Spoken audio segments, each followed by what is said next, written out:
So hey guys welcome back to new video on RS play super and chapter number 1110 के spoilers आ चुके हैं। Mind you ये chapter ऐसा होने वाला है कि इसको पढ़ने के बाद तुम इसको पूरे साल याद रखने वाले हो, क्योंकि साल का तो ये तीसरा ही महीना चल रहा है, लेकिन वन पीस की स्टोरी में तो ऐसा लग रहा है कि इसका 9वां महीना चल रहा है। कोई भी चीज कभी भी पैदा हो सकती है। मतलब तुम सोचो, क्या तुमने सोचा था, मैं फिर से क्वेश्चन पूछ रहा हूँ, मैंने लास्ट चैप्टर में भी आई थिंक ये चीज पूछी थी, क्या तुमने कभी सोचा था कि एगहेड आइलैंड पे तुम्हें एक गोरो से देखने को मिलेगा? एंड अब एक नहीं बल्कि पांचों के पांचों वहीं पहुंच गए हैं, and all of them with their devil fruits. इतना मैंने कभी नहीं सोचा था, मैं सच बता रहा हूँ। अभी भी इसका एनिमे आ रहा है, मतलब स्टार्ट हो गया एगहेड आइलैंड एनिमे में, एगहेड आर्क जो है वो स्टार्ट हो चुका है। और जब तुम इसका पहला एपिसोड देखोगे और जब तुम करंट मांगा पढ़ोगे, मतलब इस चीज को मानना बहुत मुश्किल है कि ये चीजें हो सकती हैं। और मैं यहाँ पर इतनी बकचोदी इसलिए कर रहा हूँ क्योंकि चीजें इतनी भयंकर हो गई हैं कि तुम्हें वीडियो को पूरा देखना पड़ेगा समझने के लिए कि भाई क्या क्या कांड हो रखा है। So without wasting any more time, let's roll the intro.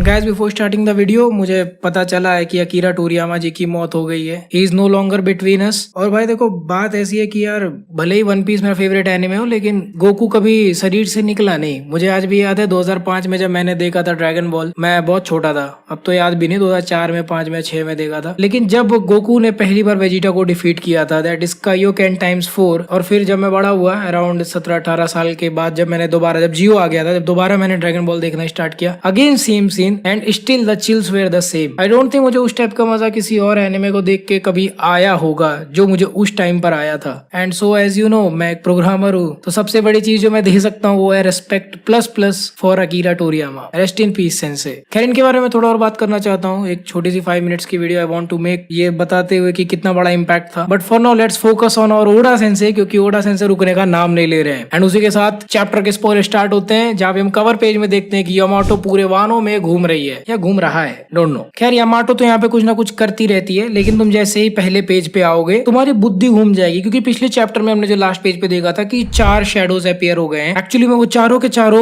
बाकी के 4 बुड्ढे हैं, और ये बुड्ढे नॉर्मल फॉर्म में नहीं लैंड किए हैं कि भाई पहुंचे और फिर उन्होंने अपना सुपर सेयन मोड एक्टिवेट किया ना। चारों के चारों पहुंचते ही अपने अवेकेंड फॉर्म में वहां पर, जो कि अपने आप में एक ऐसी बात है जो कि मेरे गले के नीचे नहीं उतर रही। क्योंकि अगर तुम देखोगे तो अभी पिछले 1-2 महीने में वन पीस की जो स्टोरी है वो अचानक से ऐसा पीक पकड़ लिया कि समझ में नहीं आ रहा। हमें रेयरली कभी कोई मरीन अपने फुल पोटेंशियल पे देखने को मिलता है। आई डोंट थिंक हमें मरीन फोर्ड के बाद कुछ ठीक से देखने को मिला है। और इस टाइम पर मरीन्स नहीं बल्कि top notch of world government वही सीधे आके अपने फुल पोटेंशियल पे यहाँ पर आए हैं, वो भी सिर्फ नीका को डिफीट करने के लिए। और अगर वो यहाँ पर आए भी हैं तो इनकी बत्ती इतनी देर में क्यों जली? क्या इन्हें पहले नहीं पता था कि लूफी के पास ये गम गम नो मी है? बेसिकली उनको पता होगा कि नीका फ्रूट इसी के पास है, तो वो जाके उसको कभी भी कैप्चर कर सकते थे जब भी वो डिफीटेड स्टेट में हो। लेकिन इस पॉइंट पर आना मुझे समझ में नहीं आ रहा आखिर ऐसा क्या हुआ। इसके पीछे जो मुझे सबसे बड़ा रीजन लगता है वो यही है कि वेगा पंक मान नहीं रहा, वो कुछ ऐसी चीजें अनाउंस करने वाला जो कि इनके लिए बहुत प्रॉब्लमेटिक हो सकती है, इसीलिए पांचों के पांचों यहाँ पहुंच गए। वो किसी और को इसे डील नहीं करने देना चाहते, विच मेक्स मी थिंक क्या इवन अकाइनो भी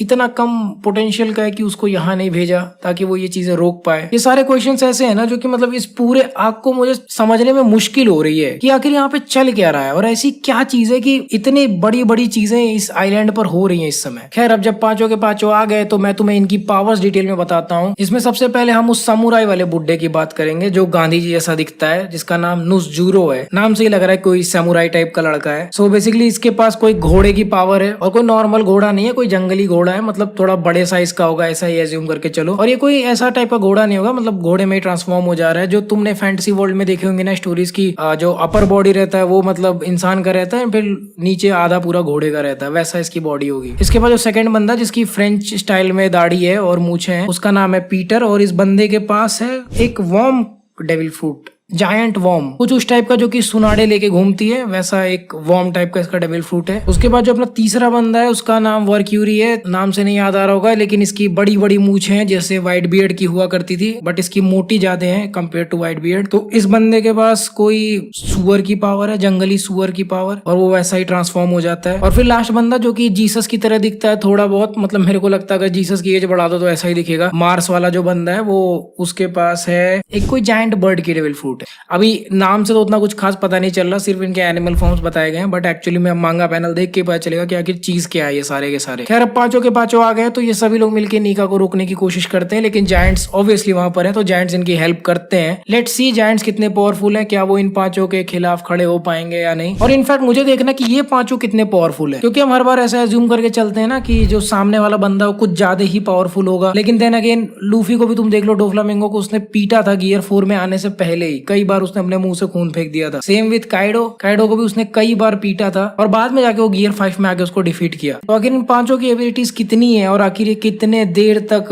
झेल सकते हैं किसी जायंट वगैरह के मूव्स को, वो चीज अब मांगा में देखना है मुझे, बिकॉज इसके बाद तो कोई है ही नहीं ना। आई थिंक ईमू ही सिर्फ बचता है इसके बाद। खैर I think end of the chapter हमें ये देखने को मिलेगा कि जोरो ने लूची को डिफीट कर दिया है सिर्फ एक ही अटैक का यूज करके, जो कि होना ही था अब इस पॉइंट पे, क्योंकि जोरो लूची को ज्यादा खींचे पसंद नहीं आ रहा था मुझे सच में। अब इसको खींचने का कोई फायदा नहीं था। इनफैक्ट इतना टाइम ले लिया जोरो और गाया भी ये सीन से बहुत समय तक, वो मुझे बहुत अजीब लग रहा था। एंड इसके बाद ऑब्वियसली क्योंकि जोरो भी एक समुराई है, काइंड ऑफ समुराई है, तो उसका भी इंटरेस्ट है अपने गांधी जी में, तो अब वो गांधी जी से शायद फाइट करने जा सकता है, which is going to be a very interesting plot. Zoro एक एलीट लेवल के समुराई से फाइट करने वाला है, और अगर जोरो इस बंदे से फाइट करता है ना एक्चुअली में ठीक ठाक बच जाता है, तो मैं मानता हूँ कि हाँ वो मीहॉक से ठीक ठाक लेवल पर फाइट कर सकता है। And at the time of this recording अभी तक चैप्टर का टाइटल नहीं आया, तो टाइटल के बारे में मुझे कुछ भी नहीं पता। आज आएगा तो देखते हैं क्या है। टाइटल से बहुत ज्यादा मेरे को चैप्टर का अंदाजा लग जाता है। लेकिन अगर बात करूँ इन स्पॉयलर्स की, तो भाई गांड फाड़ लेवल के स्पॉयलर्स आए हुए हैं। 2 हफ्ते का ब्रेक था, मतलब 1 हफ्ते का था, बट 2 हफ्ते बाद देखने को मिली है। मैंने उम्मीद करके ही रखी थी कि कुछ भयंकर ये लोग फोड़ने वाले हैं, और सच में ऐसा ही हो गया। क्या तुम मुझे बताओ कमेंट सेक्शन में कि तुम्हें कैसे लगे ये स्पॉयलर्स, और क्या तुम चैप्टर पढ़ने में इंटरेस्टेड हो, या फिर तुम्हारे लिए इतना ज्यादा हो रहा है कि तुम इसको ग्रहण नहीं कर पा रहे हो मेरी तरह से, क्योंकि अचानक से कुछ ऐसी बड़ी बड़ी चीजें होने लगती है ना, तो थोड़ा सा उसको यूज टू होने में टाइम लगता है मुझे। तुम लोग बताओ क्या तुम लोग भी ऐसा ही सोचते हो या नहीं। मैं तुम लोगों से मिलूंगा अगले वीडियो में। So until the next video, play on.